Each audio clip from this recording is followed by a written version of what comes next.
Democratic Party, I do think, understands that they are at an existential moment. Parties don't have to survive. The Whigs came and went and others, and they understand they're not going to win with the AOC wing. Why is it that the Democrats didn't look at the reasons they lost and then try to come more to the middle? Instead, they're doing it finally. Not AOC, not On the newest episode of Club Random, Bill Maher joined forces with Jillian Michaels, and sparks flew from the start. Point one of the most explosive topics? Alexandria Ocasio-Cortez. They clashed hard over whether the Democratic Party could realistically win in 2028 with AOC leading the charge.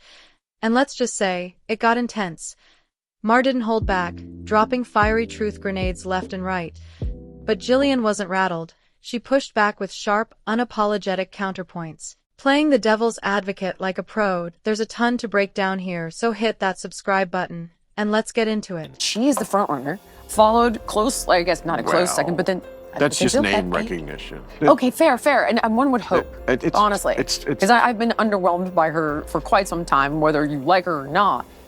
AOC. You're talking about Kamala? Yeah. Oh, totally underwhelming. But then the next one in line is AOC. I mean, I voted for her, but totally underwhelming. So the two were digging into the latest ICE arrest and the predictable Democratic freakout that followed. Maher argued the DNC basically sabotaged themselves by putting Kamala Harris in the spotlight, calling the outrage over the fallout totally misplaced. Then came the ignition point. Jillian Michaels casually threw AOC into the conversation, hinting that the Congresswoman was cut from the same cloth as Kamala, and boom, that's what sparked the blaze. Maher raised an eyebrow, leaned in, and suddenly, the energy in the room shifted. You could practically feel the heat rise in real time. It was one of those, wait, did she really just say that? Moments you never see coming. Tempers flared, hard truths flew, and a few egos definitely got scorched. Trust me, you'll want to hear what unfolded next. Why is it that the Democrats didn't look at the reasons they lost and then try to come more to the middle? Instead, they're doing it finally. Not AOC, not... Sure, everyone knows Jillian Michaels leans to the right. But at this stage, it's gone beyond simple politics. You can actually see the sympathy in her eyes, not for their policies, but for the fact that, like I've been saying on this channel for months, the Democrats seem to be slowly marching toward political extinction. And let's be real. This wouldn't be the first time in U.S. history that a major party crumbled under the weight of its own self-delusion. Michaels isn't ridiculing them. She's just watching the ship go under while the crew insists nothing's wrong. Maher argues the DNC is making a pivot to the middle, but let's be honest, that's a stretch. And Jillian calls it out. She hits him with a brutal question that clearly gets under his skin. If the Democrats are truly moving to the center, then why are they doubling down on AOC? Maher's response. Let's just say, you might not see it coming. It could be so funny. I think it was him with the funniest line. He said, AOC is practically a police sketch drawing of what Americans don't want for president. Exactly. Jillian hit the bullseye. The Democrats are still surfing that woke wave at full throttle. If they weren't, someone like AOC wouldn't even be in the conversation. Let's be real. AOC makes Kamala Harris seem almost moderate, at least with Kamala. Half the time, you couldn't even figure out what she actually believed. She was vague, strategic, and slippery. On a woke scale from 1 to 10? I'd peg Kamala at a 4. But AOC? She's a solid 9, and proudly owns it. So when folks argue that the Democrats are pivoting to the center, I can't help but ask, based on what, exactly? And please, don't even get me started on Newsom. The guy spends more energy on his hair routine than on fixing California. That's not centrism, that's pure optics over action. The hard truth? The DNC is still locked inside its own echo chamber, hoping flashy slogans and curated images will somehow replace real, grounded leadership.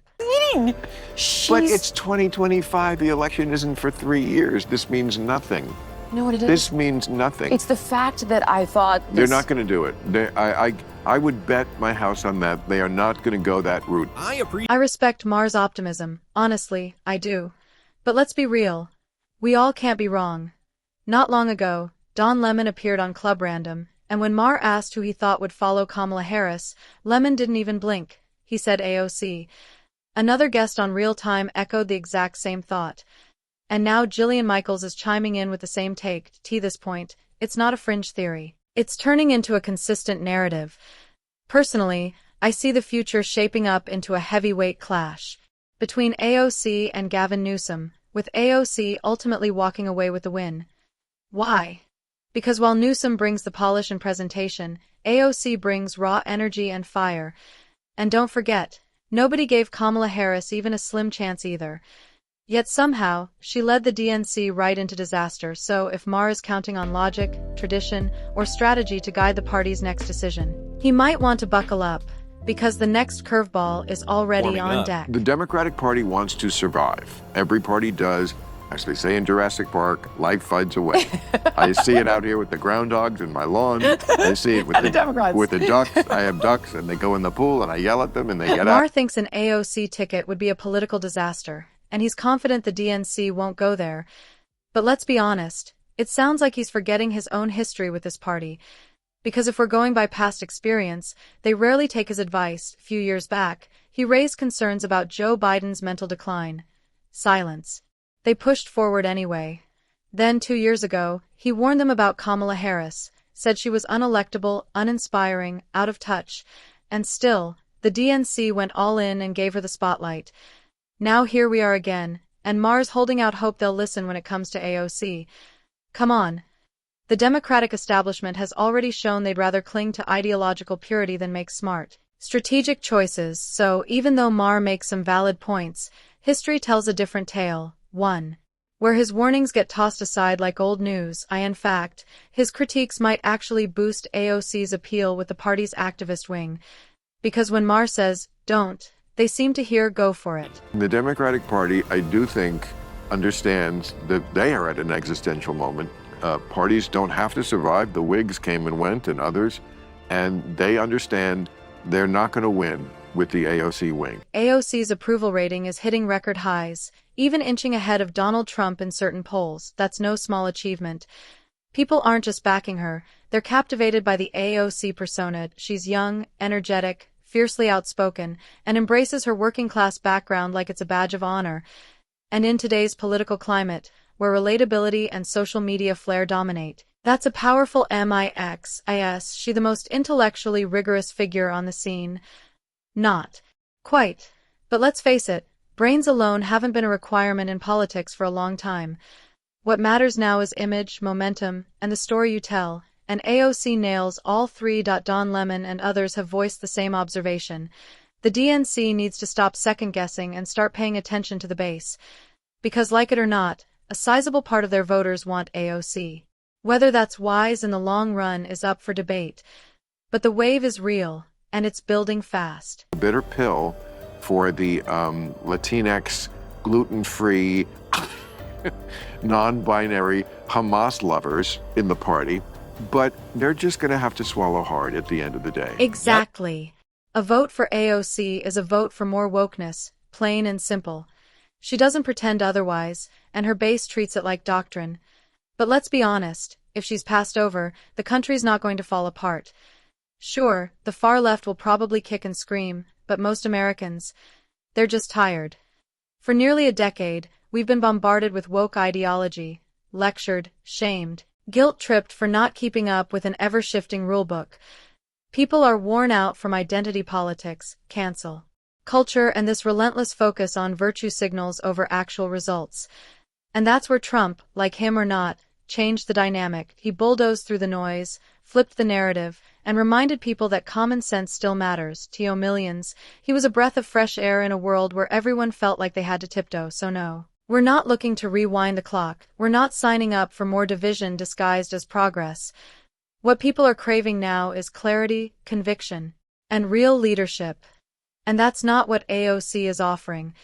Even CNN's calling it out. And when they're ringing alarm bells, you know the storm's coming. This is the generic ballot test. This is when you test people in a generic question. Of course, the House races aren't generic. There are 435 of them. What happens when you go race by race? What happens when you go race by race? Well, it's the same idea. Okay, House seat ratings with a GOP president like back in 2005 and, of course, 2017. More net pickup seat chances. Well, last time around, look at that. Democrats were ahead by 33 seats. How about in 2005? Democrats were ahead by 7 seats. What's going on right now? It's actually Republicans. Actually, Republicans with more net pickup chances at plus 12, according to the Cook Political So Report. no, it's not an overreaction to say the DNC is barreling toward disaster.